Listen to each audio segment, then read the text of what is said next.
Hello and welcome to the Rangers Journal podcast. My name's Chris and I'm going to be your host for tonight. First time hosting on a Rangers Journal, so go easy on me.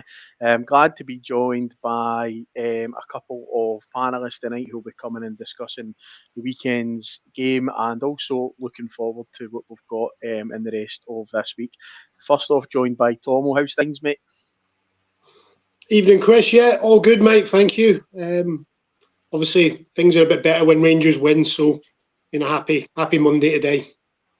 Aye, it's good to have it on a Monday as opposed to the opposite feeling, mate, isn't it? And also joined by Scotty. How's things, mate? Aye, not bad at all. Chris. Thanks for coming on and hosting, mate, giving me a night off. Any hassle, mate. That's one you owe me. Luckily the score helped the situation, or it might have been a different decision when you asked me. Tonight then we're going to do a wee dig into the weekend's game. Obviously we're in Paisley. Tricky game as always through in Paisley, but we managed to get the win. So we'll do a wee talk around that in terms of the game, do a bit of a dive into it. Three players I'm really keen on focusing on. Cyril Dessers, obviously, for his input, Diamandi and Butland, and we'll come to that. And also trying to do a wee dig into the Player of the Year awards, maybe have just come out obviously yesterday, and a look ahead to the weekend's fixtures. So, let's start at the sort of the start of where I wanted to get involved tonight. So, for those who maybe pay attention when it comes up at the start, the podcast, the Rangers Journal podcast, is in association with Man On Suicide Prevention Services. And thanks to Scott and the team for getting that on there at the start. My job, day-to-day job, is the founder of that charity. So it's a charity that means an awful lot to me. Luckily, been doing that since March 2020. Obviously founded it because of the amount of people in the Inverclyde area and beyond who've been impacted by suicide. So I just wanted to do a wee plug for the charity tonight, and a wee plug for anybody that's maybe struggling or got a friend or a family member that might be struggling, just to let you know that you can get in touch with us. You can find us on Instagram, Twitter, Facebook. We've got a website as well. Everything's Man On Inverclyde or Man On Skio as it is on Twitter or on X. But yeah, we're basically supporting people without waiting lists. The support is readily available in our Inverclyde centre, but we can also do support online. So if you know of anybody that's struggling or you can through a bit of a hard time yourself, the door is open to you. And thanks to yourselves, guys, for promoting the charity at the start of the podcast. So I just thought I would do a wee plug for that. So thank you. And anybody wants to put a comment in or wants to get a catch up with me, just put a private comment in and I can get back to you after the podcast. So, cheers. Thank you. So we'll go into football now, and obviously into the weekend. As we touched on, a happy kind of Monday for us. For us, in terms of how we shaped up in the game, and before it, there was a lot of anxiety, certainly in the WhatsApp groups that I'm in, and the people that I know, what's this going to look like? Obviously, we're getting into the kind of uncharted territory, split with a title race. We could have and should have been further ahead than obviously where we are now in terms of the points tally. But we managed to obviously come away from Paisley with a win. Probably down to Jack Butland, which we'll come on to touch on, but we managed to escape with 3 points, which the whole good job done, get yourself back up.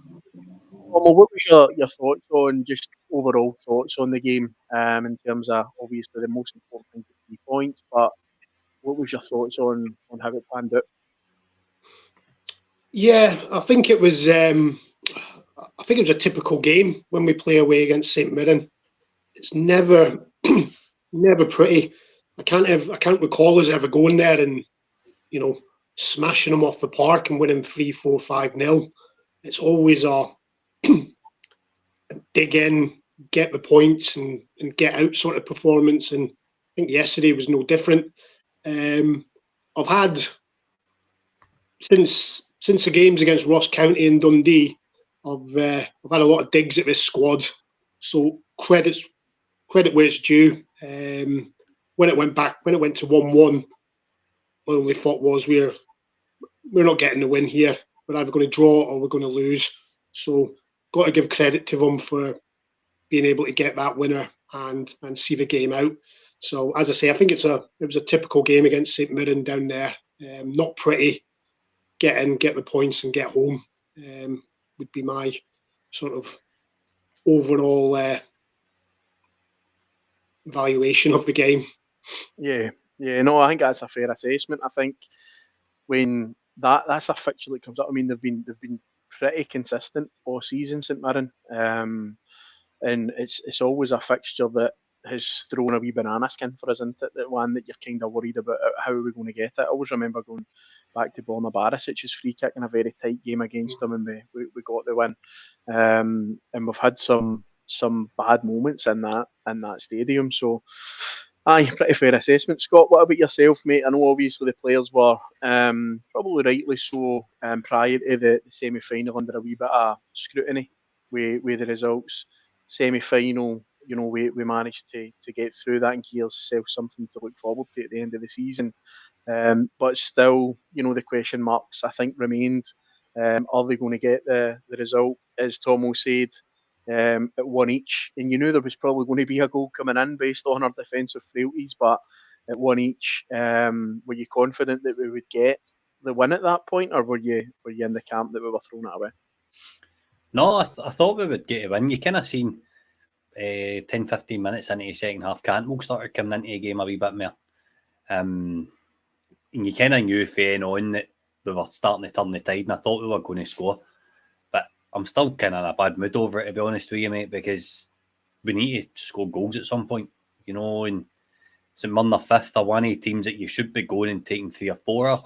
This isn't a choice, this is a must. Like, if we want to win this league, we need to call that goal difference back. Do you know what I mean? So, yeah. Yesterday's a missed opportunity for me. I know we get to win and we kept the pressure on for a couple of hours, but with Celtic's result, we're just the same except we're one game less now.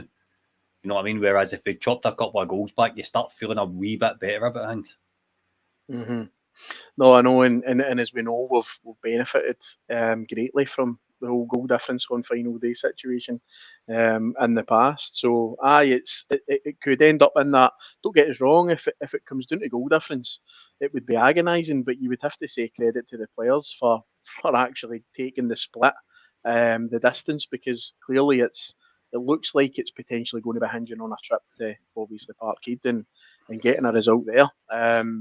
But it would probably sum up Rangers for us to go there and get a result and still not win the league, to be honest. I know, 100%. I think I want to start where I think probably is a positive for me, and with Cyril Dessers. And I know we've got some stuff prepared in terms of looking at the big man and his, you know, his stats, his figures.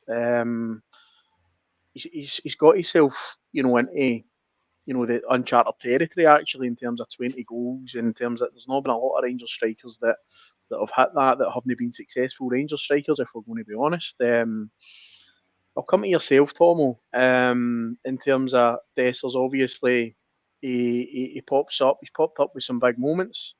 He's got himself into that, you know, nice area of 20, which he's now talking about. They'll be happy with that and adding more to that. And if we're going to be honest, I think he probably will between now and the end of the season. What's your thoughts on, first and foremost, his performance at the weekend there, and I suppose overall his contribution to the season so far? Yeah, I think he's a bit Marmite, isn't he? You either love him or hate him. I am a fan of him. He's doing a job for us. And he's been available. That's a big plus. He's been available where a lot of the other strikers that we've got haven't. So he's had to play the games. There's been no option to either rest him, rotate him, whatever it is. He's had to play because we've not had anyone else who's available. But what I liked on Sunday with him was he contributed to both goals. I know the first goal was an own goal, but he was right there where a number 9 should be, in between the sticks, getting ready for that ball back from Diomande. and the defenders had to try and do something, and he's ended up putting it in his own net. And then the second goal again, he's in between the sticks. That's where you want to see him. You don't want to be seeing him out wide and, trying to do whatever it is. Get him in the box and get him service, and he'll get goals. The only thing that doesn't convince me is, we go to Parkhead in a couple of weeks and it's the 95th minute, 0-0, and he's bearing down one-on-one on the goalkeeper, on Joe Hart. Do I have the trust in him to stick it away? I don't think I do. Hopefully, if that scenario plays out and it happens, and we get the 3 points and we go on to win the league, everything else is forgotten about in terms of Dessers. 20 goals is a good return. You could be cynical and say, well, he should be on 30. But all strikers miss chances. You see some of the Premiership strikers, Nicholas Jackson, who cost, 20, 30 million, missing chances on a weekly basis. So it does happen, but I think he can be happy with his contribution this season. And his performance on Sunday, I thought the more the game went on, the more he got to grips with Gogic and gave him a little bit of a hard time. That was one of my criticisms of Dessers, that he wasn't strong enough, he wasn't putting himself about enough, but over the last couple of games he's certainly been doing that. So hopefully the last 4 league games in the cup final, we see a lot more of it from him. Mm-hmm. So yeah, that's my take really on him. As I say, I know Scotty might be a little bit different, so yeah. No, I think that's a pretty balanced view of it. I think you're right there about the doubts remaining around maybe that pressure moment going into the derby against Celtic. How's he going to respond and that? Because there has been moments in those games, particularly the last game away from home, where you're thinking he's got to take some of the chances that he's had. And I think as well, the formation isn't going to change now, but with the injuries and what have you we've had, I would like to see him up front with a partner. If Roof is fit to play, if Danilo had been fit to play, him and a partner up front, what would that look like? I think he would really benefit with having someone around him doing a bit more work. But as I say, I don't see the formation or anything changing for the rest of the season.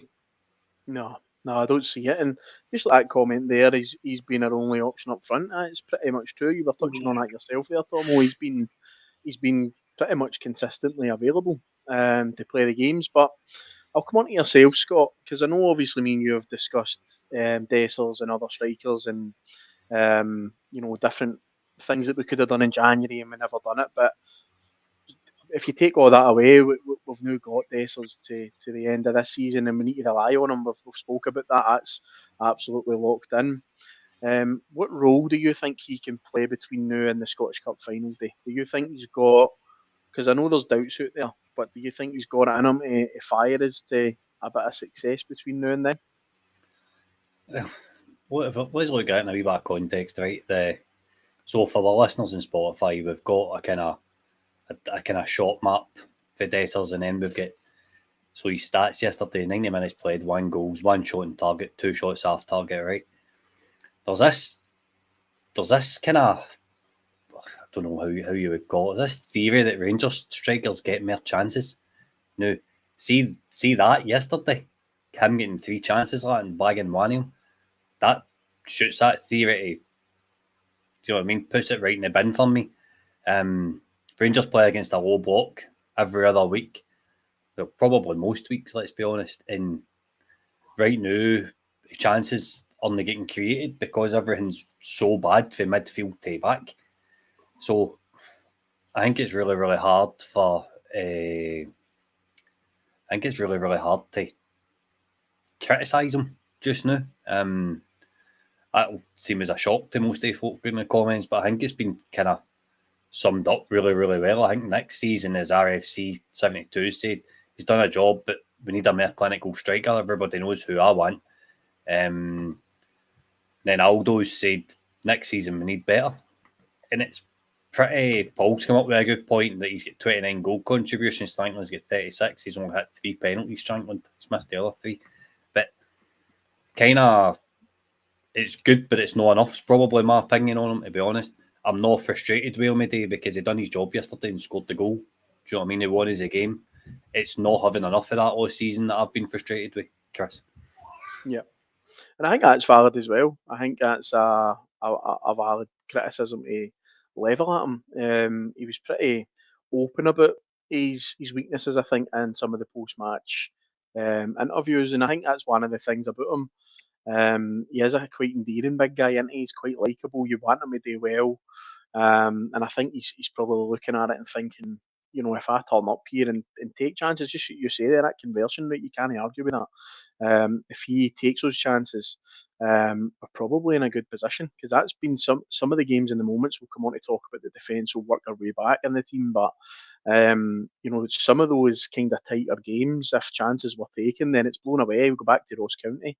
You kind of kill them in terms of anything about them, their drive, their energy. They come out beaten in that second half of the game's over. So, but I think credit where it's due. I think that's really, really important. I think we need to get behind them. I think, certainly from fans' perspective in the stands, him hearing his name being sang, he spoke about that. He spoke about how that feels for him.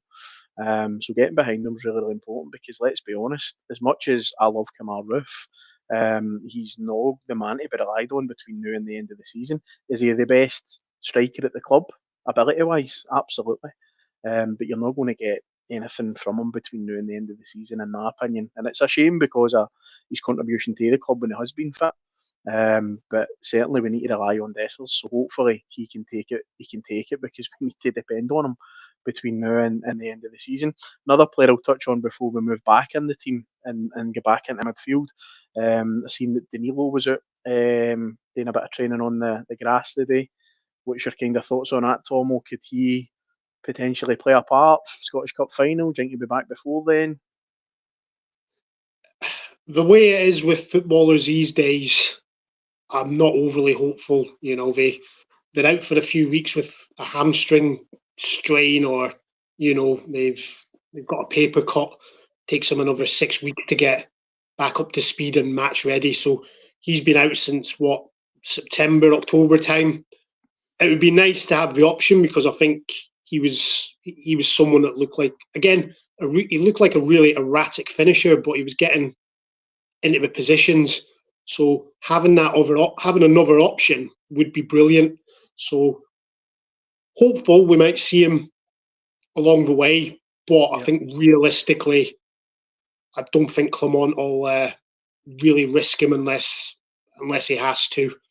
But it's, as I say, it's a positive to see him back out on the grass and doing training. But yeah, any contribution we could get from him would be brilliant. Yeah, I know, definitely.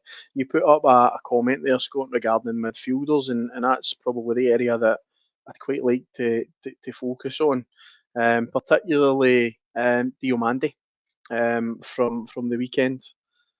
I think you touched on it there, Tom, his desire to get on the end of what was a kind of nothing ball, really, to head that ball back across for the goal was brilliant. Obviously plays the full game, has a big impact. I've seen quite a few comments on Twitter over the last few days, actually analysing him a wee bit more and sort of saying that it's quite obvious that he's trying to demand a bit more from the people round about him, trying to dictate and direct players to go into certain positions, trying to play passes, and nobody is there, as if he's maybe a wee bit ahead of the people round about him just now, technically. What's your thoughts on that, Scott? Because that's obviously something that's gathered a wee bit of momentum for the performance at the weekend. I think it's quite clear that is a different dynamic in midfield when he is there. And obviously we've got the stats up for the weekend. We've got the heat map. What is that sort of saying to us about the presence of Diomande in this team? I think what it's told me the last 2 matches with him coming back in is telling me we need to build a team around him, because I think we've got an absolute baller. the way RRFC's just says it as well, the way he moves, he's a step ahead of everybody apart from Cantwell. It's pretty much true, if I'm being honest. Lundstrom looks like a guy that's signed a contract in Turkey now, so I think he's more or less checked out, if you ask me. But Diamandi's got to be future as far as I'm concerned. The way he transitions the ball forward is really, really good.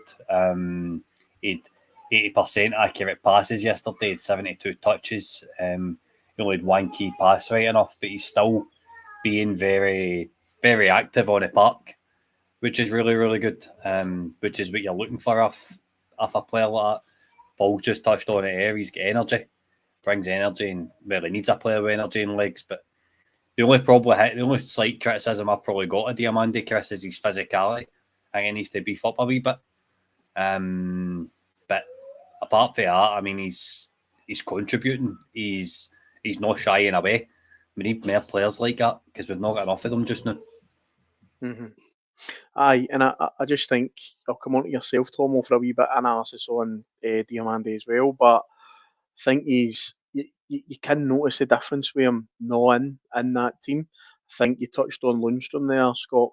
Clearly, there's rumours sort of going around at the minute around actually his next destination and potentially an agreement and stuff like that.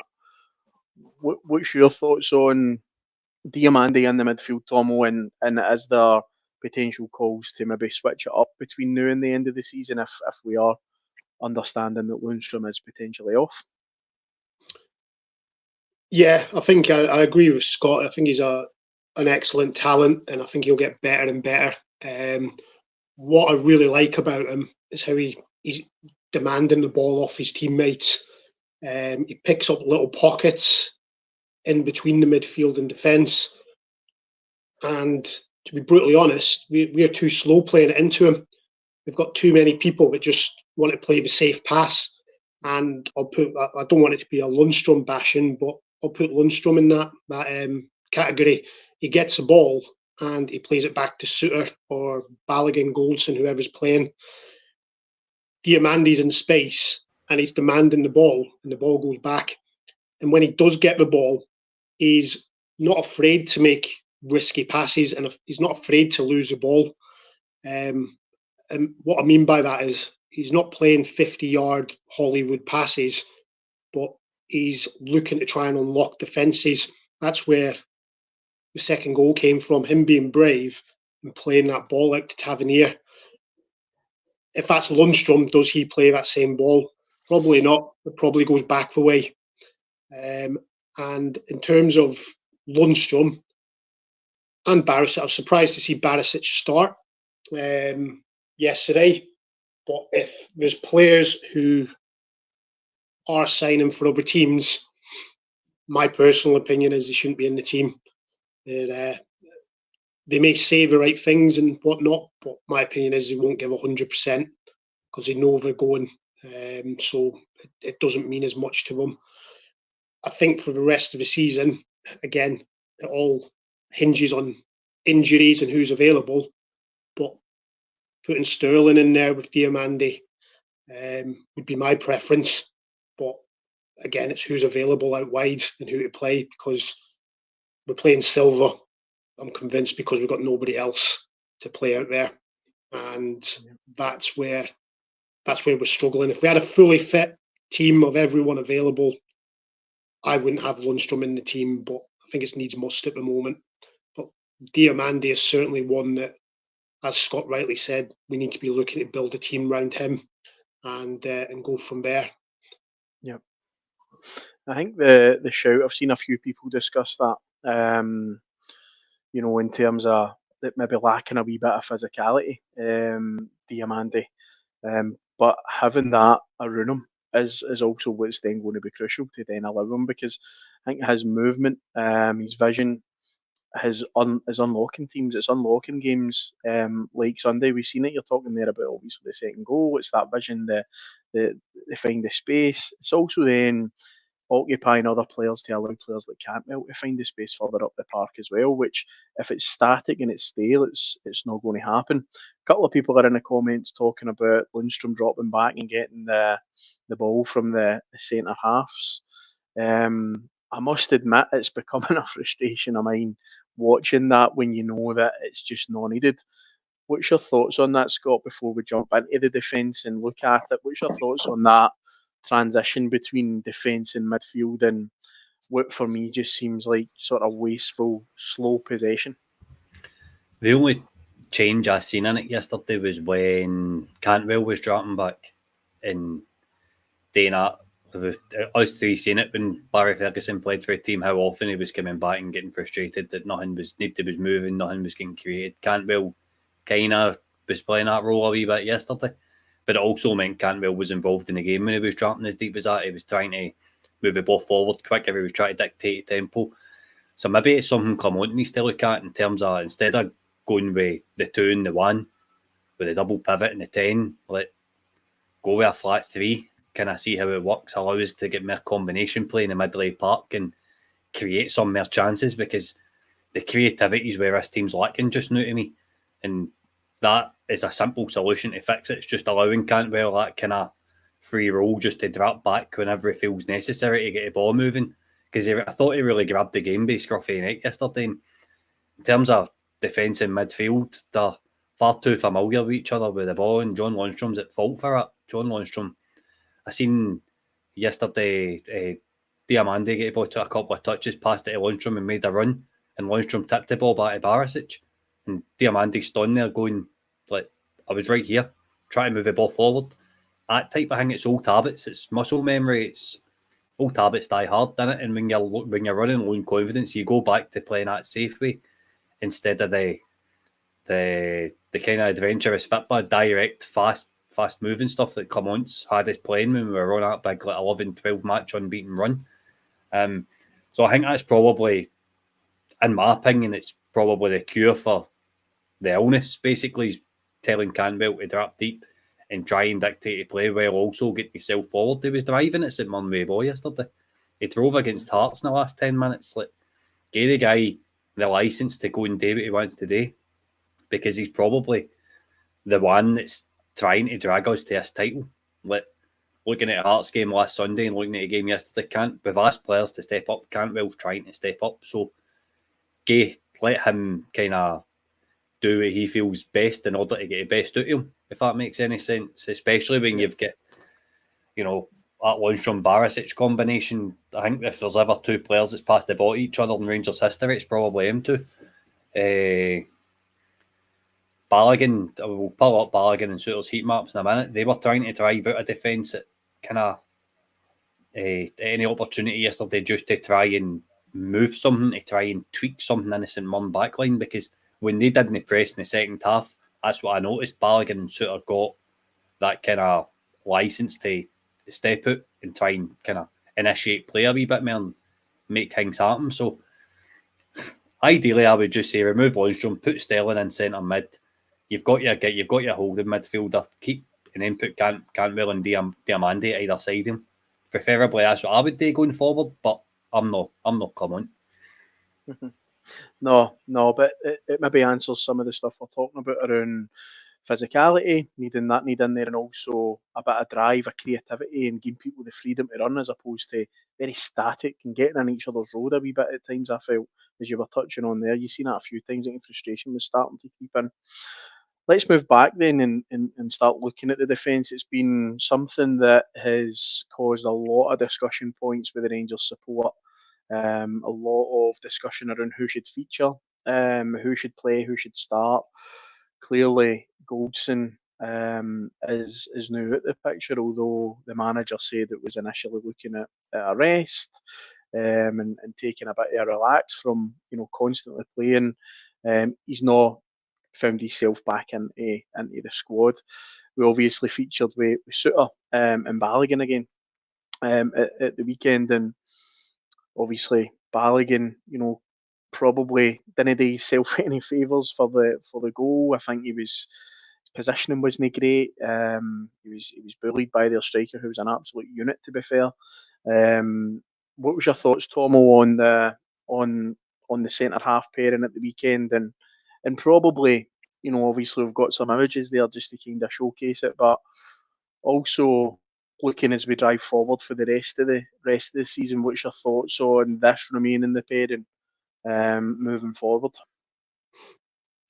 Yeah, I think Clement has just been a little bit diplomatic there on Goldson and why he's not in the team, and you can understand why. You're not going to come out and criticise him or anything like that. But I think what Balogun gives you, and we saw it last week against Hearts, he's got more pace than Goldson, and he's more aggressive in the tackle. He will get into strikers. He will, he will push them around a little bit. And you said that the guy up front for St Mirren bullied Balogun. He would have done the same to Goldson, probably even more, because Goldson just seems to have gone completely off it when it comes to engaging centre forwards. I thought Suter was a lot more. Composed yesterday than he was in the semi-final against Hearts, and I like Suter. I can see this until one of them drops a clanger, a big clanger. I can see this being the centre back pairing until the end of the season, unless, as I say, they drop a clanger or someone gets injured, which, let's be honest, wouldn't be a surprise if someone was to get injured. But yeah, I'm happy with the two of them. I think we work well together.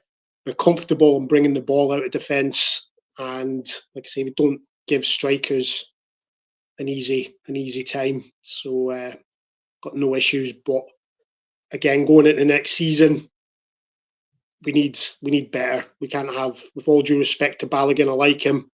He's at the end of his career. We can't be having him being relied on to dig us out of a hole, really. So it's another bit of investment that we need come the summer. Yeah, I agree. I totally agree. I think one of the stats that sort of sticks out to me when I was looking at this earlier on was the aerial duels and what's been won and what's been lost. It's quite significant there in the loss column for, across both, and it's probably a bit of a sign that if you think about our season, teams have targeted us either in the air or balls over the top. And when you look at our fixtures between now and the sort of rest of the season, that's not really going to change, I don't think. I think you've seen a change in the old Hotham game at Ibrox when Ida come on, in terms of that directness and the problems that caused us. But a wee bit of a news flash to you, it's not really going to change between the rest of the season with the teams that's there. So I'm hoping that that's something that can be addressed. And there's no real sort of physical need for it. Leon Balogun and John Suter and Goldson, but Balogun and Suter are big lads, physical lads. It's not something that you would associate with Balogun. So fingers crossed that can obviously sort itself out, because it's going to need to, because teams will target that. We're not going to come up against teams that are only going to mix it up between now and the end of the season. Scott, I'll come to yourself in terms of this pairing. I know we've had discussions, obviously, about Goldson, so we're going to make an assumption that Goldson's out the picture for now. For you, this pairing, are you content enough with it that it can see us through, or are you concerned? We're going to come on to the goalkeeper, but are you concerned with this as your pairing? I wouldn't say I'm concerned, but I would probably be bringing in Goldson and Balogun for the just severely for a partnership. That's all. But then Balogun and Suter are striking out a bit of a partnership. It's hard to tell because they've only 2 games together so far. And I think the problems lying in midfield, it was just off balance yesterday, and it was causing an awful lot of pressure on the defence. This Rangers team can't play through a press either. And you could bring Dessers into that in terms of either not giving them a good enough out ball, or Dessers not holding the ball up. Because that tends to be the way you should play out a press instead of trying to. Rangers can't pass and move it with confidence like this as it is. So I think they would just need to lump up with Park and Dessers, who's got the physicality to hold up and then get bodies run about them. It's a Mirren only pressed the first half, but it's an interesting one. I think Suter's got errors in him. I think Goldson's confidence is shot to pieces just now. So it's kind of hard to tell with it's kind of hard to tell what way forward. We've got 4 games left, so you're trying to damage limitation really in it in terms of in a position that we're poor in at the minute. Because when this team does come under pressure, whether it's a midfield's fault or not, it crumbles basically, as we seen yesterday. Do you know what I mean? That was just a simple ball in for the wing, and the boy bars Balogun out the road, got goal side him, which shouldn't have happened. So as much as Balogun's been praised, he needs to take a wee bit of criticism for that, because it's his fault for a goal. Do you know what I mean? But my thinking is the structure. There's something wrong with the structure of the midfield, and if you let Cantwell drop in and make a flat 3 as well, Cantwell can put a tackle in at times too. So you've got a bit of tenacity and physicality in the middle of the park, and it might just balance things out a wee bit more.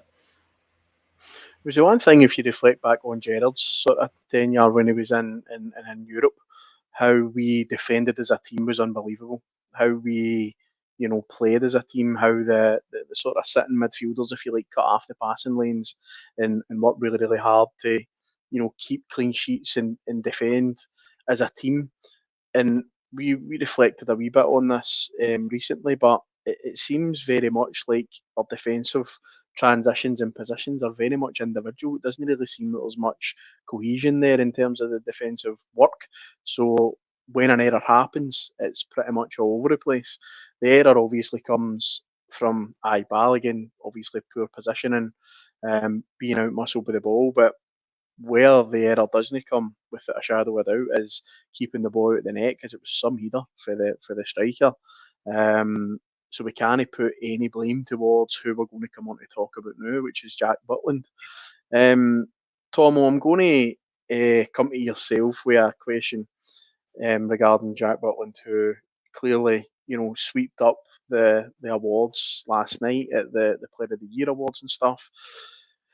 Without Jack Butland and replacing him with, maybe another goalkeeper currently at the club, or if we sign somebody else, where do you think we'd be just now in the season without his presence and consistency? Would be a lot worse off. Where we'd actually be, I couldn't tell you, but you saw his save yesterday. The guy's hit it full on the volley, and he's somehow managed to tip it over. I wouldn't go as far as to say it's a McGregor or Gorham-esque, anything like that, but it's certainly up there. That save, and that wins you points. And it was the same last week against Hearts. He made a couple of cracking saves last week against Hearts. He'd done it up at Kilmarnock when we won 2-1. When we were, I think it was 1-0. We were 1-0 down, and he's made a save right at the start of the second half. Butland's a cracking goalkeeper, and Beale takes a lot of stick. Michael Beale takes a lot of stick, but the one thing he got right is getting him on a free transfer. There will be teams in England looking at him, and as much as I want him to stay so that we can, build that solid foundation, if someone's coming in with stupid money, we're going to have to accept it. We're not in a position to turn down. We've made mistakes in the past, keeping hold of the likes of Moreles, Kent, when we should have took the money for them. And as I say, as much as I want Butland to stay, and I hope he does stay, if English teams are coming and flashing silly money about for him, it's something we have to seriously consider. And I don't know if you go onto it or not, but he also picked up the most ridiculous yellow card I think I've ever seen in my life. It just showed that there explains why no Scottish referees are going to the Euros, because he's come out, won the ball cleanly, and then the St Mirren player 2 seconds later has come through him, and the referee decides, oh, that's a free kick and a yellow card. I've seen some moon howlers on the internet saying he should have been sent off, but won't even go on those comments. I think they'll even go one further. I think there was journalists in the post-match press conference asking about it being a red card. There was a media journalist who think asked Stephen Robinson, should it have been a red card? And I think he sort of shot that down straight away. But like I say, the man's been excellent for us, and we've got him on a free transfer. Hopefully, we can build a team with that base of him at the back. But I think there'll be a number of inquiries over the summer for him, and then it'll be up to him what he wants to do. Yeah, I mean, we've been here before with football players, and one of the worst traits as a football fan is getting too close to players, because then they leave eventually. But he does seem very happy. His comments after the Player of the Year awards last night, talking about the fans getting him and him getting the fans. He's got the bug. But the save that he pulled off. As Rangers fans, we've been, when you look at goalkeepers for other teams, we've been, we've been given some absolute belters down the years. Andy Gorham, for me, still number one. I know Alan McGregor was obviously breathing down his neck for a lot of that, but for me, he'll never beat the goalie. An absolute legend. Some massive saves, big moments like Sunday, very comparable to make that comparison, I think. But Alan McGregor, unbelievable as well. Saves that guy just shouldn't have been making at the age he was. But we could potentially have Jack Butland for a number of years, albeit transfer aside. What about yourself, Scott, in terms of Butland? Some comments around maybe where we'd be with him, but also as well, I think it's crucial that we keep on to him in the summer, but funding a rebuild potentially. What's your thoughts on both? If we finish second and a decent offer comes in for Butland, Rangers will sell because we need to rebuild this team. And somebody's got to take a hit somewhere. We need to get the money in from somewhere. So, he's probably your biggest sellable asset. There was interest with Forrest in January, I think, but Aldo thinks he's not going anywhere. But I think if we get an offer in, I think he's away. I think a team like Wolves and stuff will be looking at him. I think Wolves are looking for a keeper just now. It'll be interesting, but interesting to see if he gets into that Euros squad and he gets England recognition, then there will definitely be interest in him, 100%. Well, I'd love the guy to stay, but this is kind of when you also look at like Robbie McCrory though and go, well, he's non-comparable to Jack Butland, but does it give him a chance to come in? And there was a wee bit of clamour towards the end of last season for McCrory to get a number one jersey before Butland came in. We've all got short-term memories as Rangers fans. I think we can all kind of hold our hands up with that. So is that kind of where you should be implementing your youth, even though you guys 25 now and just hanging about for that number one spot? Instead of going out and spending millions on another keeper, should you not be promoting a guy like Robbie McCrory, who's of a decent age? He's been out on loan, and then that saves you a transfer fee. It's kind of, I don't know. It's really hard to tell, but in terms of Butland, you're never going to run out of superlatives for him because he was outstanding yesterday. He's kept us in a league title yet again with that save because St Mirren go 2-1 up if any other keeper's playing in goal with that shot, 100%. He actually looked quite surprised he saved it. I think he's just put a horn out, to be honest with you, and it's what he's tipped it over the bar. But long may it continue and long may Jack Butland stay, because I kind of brought this up on a Gallant View last night, Chris, where you mind the 1-0 defeat, no, 1-0 win at home to Motherwell, when fans were waiting the players outside the park and Tarvin Goldson are walking on, like running on the bus, and Butland stunning, getting everybody time of day. Like, that's Rangers standard, that's Rangers class. Do you know what I mean? That's what you expect to see. So, in terms of him staying, I've got absolutely no concerns about that at all. I would love Jack Butland to stay, but I just think if we finish second, we're not going to be in a position where we can refuse 12 million plus. Mm-hmm. I think you're right here around a few things in terms of standard, but one thing for me as well, I think he's reflected on this. Rangers has been brilliant for Jack Butland too. You've got to remember this is a guy that's been kind of in a goalkeeping wilderness for a bit.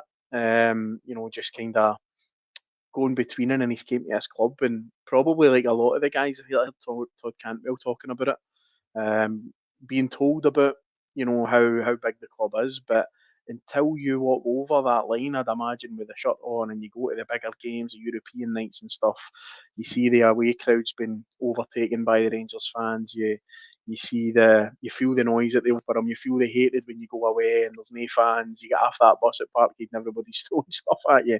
You're not really going to get that in different places, So it's a proper football club, innit?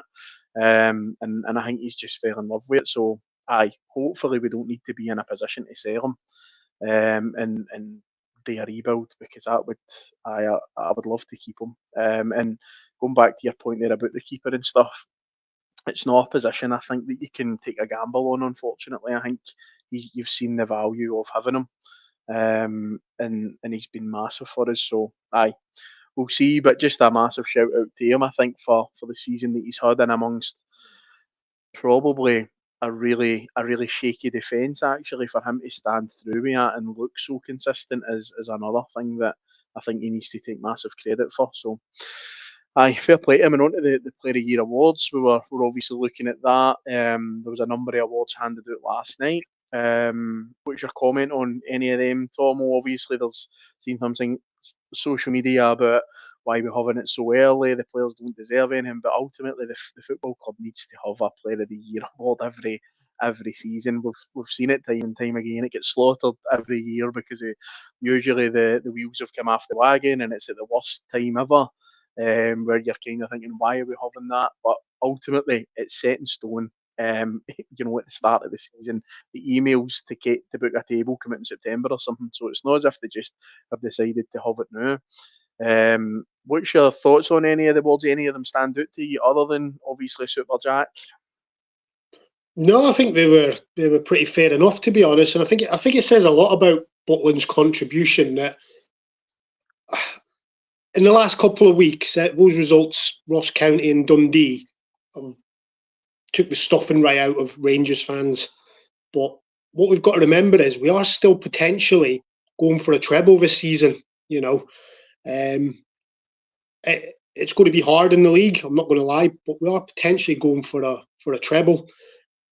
And when teams are going for trophies, for a goalkeeper to win a Player of the Year, sort of shows that because he won the Players' Player as well. He won the Players' Player of the Year award, so it shows what his fellow teammates think of him.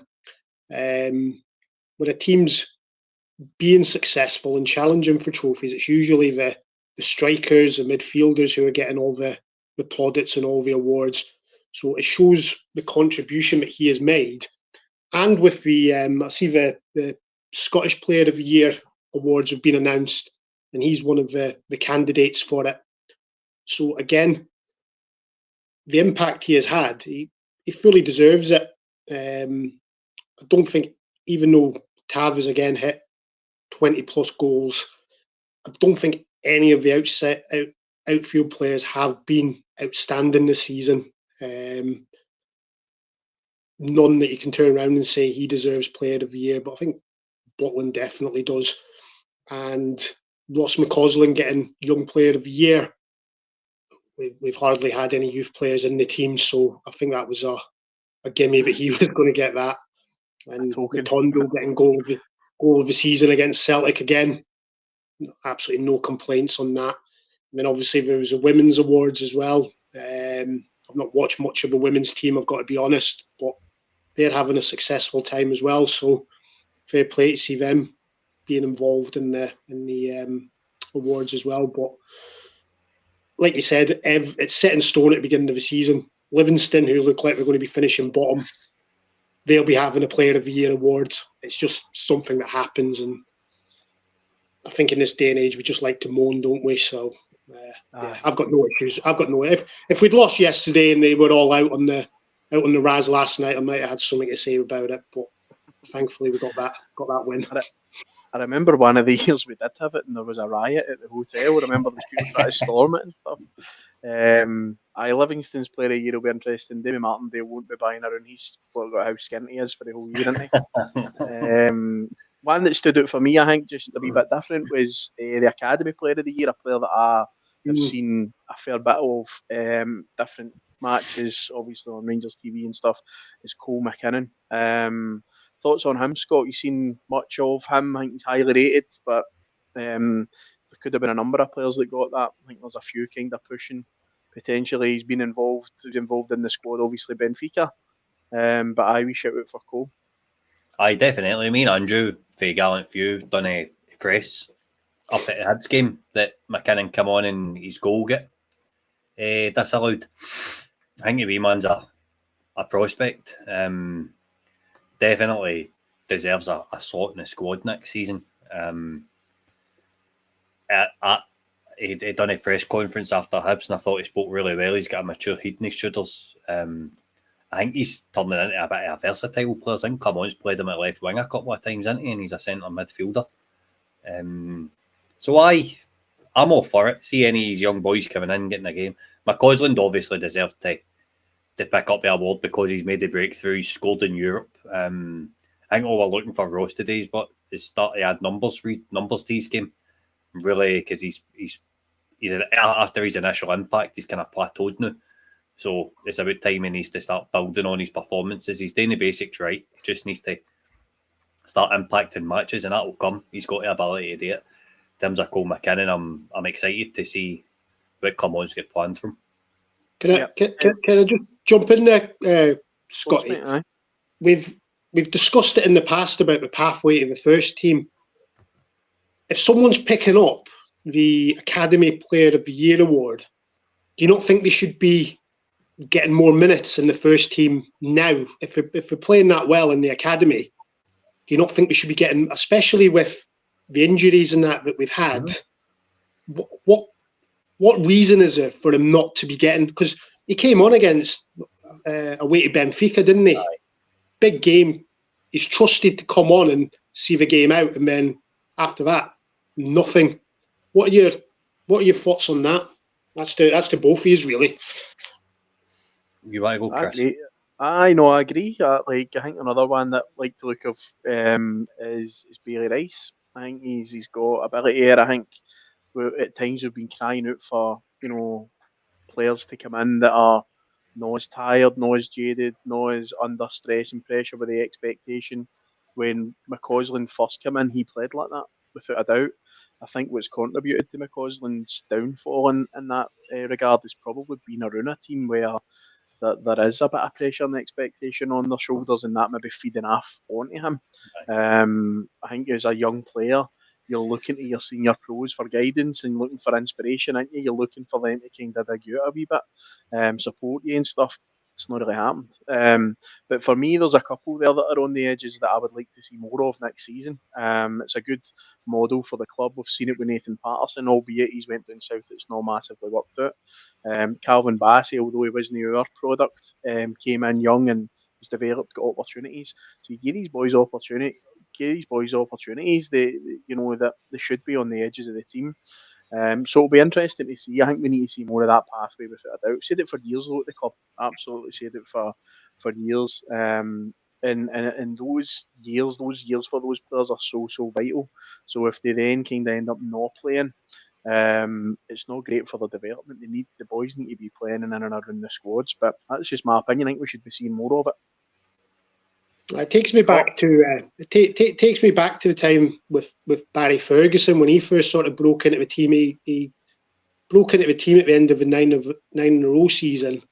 10 in a row, he made a few fleeting appearances. Probably should have played more that season, and he was nearly snapped up by Arsenal until Advocate came in and said, "You're not going anywhere. You're being part of my team." And I just think it's this mindset of we're signing these, I don't want to say foreigners, but we're signing these players for money, and the youth just seem to be neglected. And someone put in the comments there, I think the academy team have played about 10 games this season, so it is a bit of a shambles. I think that's the only way to really say it. Don't know. Tom, to be honest with you, that's exactly why I'm not sad about Zeb Jacobs leaving the club. See, if you wanted to bring in Robbie Fraser in these last couple of weeks for Dujon Sterling, a wee guy wouldn't have been match fit. It's an absolute shambles for top to bottom, that pathway for the B team to the first team. it's an absolute riot from start to finish. Boy's right. They have played about 10 games, and I think 5 or 6 of them have been friendlies, and the rest of it's like 5-a-side competitions and that. Like, nobody's interested in that. Like, the Lowland League gave you, at least it gave you a league against proven players. Do you know what I mean? And this, I could bump my gums up at this all night. I know we're shy on time, but it makes me want to just bring a reserve league back. Johnny McFarlane says it on the Rangers review months and months ago. Bring a reserve league back, and as I said, Kilmarnock put a team a while back, and it had the likes of Kevin Van Veen and Greg Stewart in it. Do you know what I mean? First team players that are on the fringes try to get match fitness. It's wild that we don't give these players minutes. Bailey Rice, I had Willie for RFC Youth Updates on a Gallant Few a while back, and he says to me, in his opinion, Bailey Rice is a better player than Lennon Miller and David Watson. How's he not on the team? Why are we not starting these guys when we're 3-0 up at home to Ross County with half an hour left? How are you not bringing Leon King on? Do you know what I mean? How are you not bringing in Bailey Rice for half an hour? Teach him game management, give him top level fitback, give him appearances, make him happy. Do you know what I mean? And we're going to end up losing who, like Elisa Zach Lovelace, Robbie Fraser's out of contract. I think the boy Aaron Lyle, he's a wet elder. He's not getting many matches, but it's looking at, I mean, these guys haven't even got a schedule. How amateur's that? They've not got a schedule. They've not got a fixture schedule. It's amateur. Yeah, it is, definitely. And I think one of the things that for me that with these boys in terms of where they're at, they will leave. You know, if there is a talent there, and there's opportunities. Somebody's mentioned obviously the big one in terms of Billy Gilman. Obviously, he was a lot younger, but you know these boys, they have talent. You know, Bailey Rice has a talent in football player. There's no doubt about it. So if there's no pathway at Rangers, they're going to go and seek it elsewhere. So as it's obviously worth talking about. I think you could do a full podcast on that alone in terms of, you know, even a series of podcasts in terms of the academy and where it's at and where we're at as a club and utilising it, as opposed to going out there and spending money on players from, you know, maybe other nations or down south, bringing them up here and developing them. We've got boys here. You know, we've seen the likes of Lennon Miller, you've touched on him, David Watson, and we're seeing them because they're getting opportunities. Lennon Miller's dad was talking about, you know, his progress at the weekend there. And he says that he's went from being, you know, an academy player on the edges to being trusted as a senior pro, and that's where the transition's been. That's not going to happen at Rangers because they're not even getting that first opportunity to kind of get involved as much consistently. So worth a further discussion. Obviously, looking ahead to the rest of our week ahead is. We end the football obviously on Sunday. A very tricky game against Kilmarnock. Just briefly, Tom, what's your thoughts ahead of the weekend? Yeah, a bit more confident than I was yesterday. I think we'll take care of Kilmarnock. Hopefully, a couple of goals to spare, and we start scoring some goals. I don't know why. I do think it'll come down to goal difference. Maybe I've just got my head in the sky here, but I think we'll go to Parkhead and beat them. Might be in the minority there, but I've just got a feeling we'll do that. And yeah, I think it will come down to goal difference. So nice 3-4-0 win on Sunday. Nice and simple. And then hopefully Celtic drop something in their game. But yeah, always looking forward to the weekend and the Rangers playing. So yeah, definitely. Good. So we've got a few comments here from people that we've sort of sourced out on Twitter about performance levels needing to go up from Nathan, you know, obviously reflecting on the 3 points. Talking about if we want to win the titles, we need to improve our performances there. Hotham Clement obviously speaks to them about trying to up it. And then looking at Diamande and Raskin as a midfield option moving forward. Scott, what about your thoughts on the comments there and also on Sunday? I think the reason I reached out to these guys was because we're trying to bring in like a different level of interaction into the podcast. So this is like a mood after the game on Twitter. And the guys have kind of summed it up really well. I think they've summed it up really well for the whole Rangers support, if I'm being honest. The performance wasn't up to an acceptable level yesterday. I think we're just hoping just now that the players can get some sort of rhythm back. But at some point we need to go and put a confident performance in. It's not happening for us just now. And something needs to tweak, like a wee change. And I think that's just as simple as telling Cantwell just to drop back a wee bit, just to get more control of the ball in an attacking sense. I was voice noting Gary Mulroney before we came on the pod, and he was talking about, he says, see, if you look at Clermont, like last season he was managing Ben Yedder at Monaco, and this season he's got Dessers. He says the drop in quality the guy's had and what he's been able to get out of this team is complimenting him. He put a kind of different context on it for me. So hopefully he can continue just to get players soldier and just keep getting the points on board. Let's hope something happens in Celtic's matches. We've got Agent Shanklin coming up against them on Saturday, so never know, Chris. Shanklin might decide the title for us after all. That's why we kept him, mate. That's why we kept him. I think they've struggled against Hearts this year, as we know. So we'll see. We're hoping for America, aren't we? But we'll see. Paul put a comment up there about the Youth Cup final on Wednesday, Rangers versus Aberdeen. So another big game, obviously, for the club. But we look forward to Sunday and hope that we're getting into that way. Something happening on the Saturday that spurs us on. Either that or we're chasing it to make sure that we're keeping that 3 points. I think that is vital going into the Old Firm game in a couple of weeks' time. So, cheers for everybody for your comments. The comments have been flying in the night. Cheers for managing that for me, Scott, getting the slides up. Doing two things at once isn't a good shout for me. And Tomo, final wee reflection for yourself, mate. It was nice to come on with you. Final wee reflection for you. Yeah, no. First of all, great to have you, Chris. Done a sterling job, mate. Again, as I always say, love coming on the pod, talking about Rangers, bumping our gums. Thank you to everyone in the comments who's got involved, and just to you, Chris, your work that you do with Man On, absolute saint, mate. Good lad. I wish you all the best on that, and need more people like yourself out there who raise that awareness and actually get out and do things. So brilliant there. Just wanted to say that. Thanks, mate, and I'll see you next time when I see you. Aye, cheers, Tomo. No, I appreciate it, mate. I appreciate it. Scotty, final wee reflections for you, mate. Just a thanks for hosting tonight, mate. I know this is your Rangers Journal debut, kind of long awaited for Perry, isn't it? Smashed it, as I knew you would. Pure flung into the deep end tonight, but I just wanted to sit back and chill. So cheers for digging me out there. Keep chatting to a boy like McCowan for me at Dundee. Tell him to go up the road in the summer. We need tell him to sort his Barnet out, though. I know that's a bit ironic coming from me with my lovely head of hair, but it's far too blonde for my liking. Needs to get some dye on that. Aye, we'll try and get him a sign on a dotted line. I'll try and get a word to him. Good Greenock boy doing good things. Cheers, mate. Cheers, guys, for tonight. And just a wee final wee plug for the charity. Just Man On Inverclyde. We're a suicide prevention, mental health and wellbeing charity based in Greenock.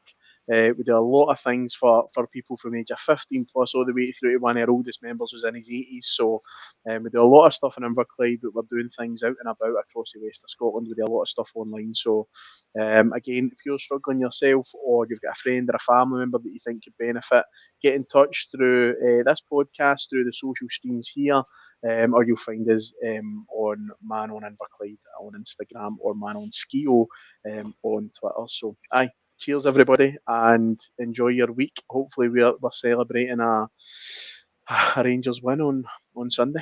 Thank you.